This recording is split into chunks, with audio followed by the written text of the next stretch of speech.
Sisi wakati wa ukoloni ndio tulikuwa mbele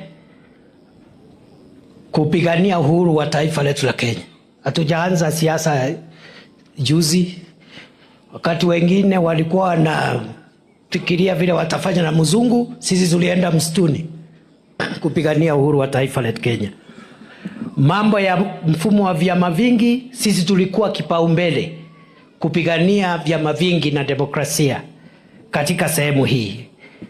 Ile mambo iko tu kidogo ni kwamba hata wakati tulikuwa tunapigania vyama vingi, tulikuwa tunatunza mali yetu, hatukuwa na tabia ya kuchoma mali yetu sisi wenyewe. Hiyo tu ndio naomba tufikirie vile tunaweza rekebisha.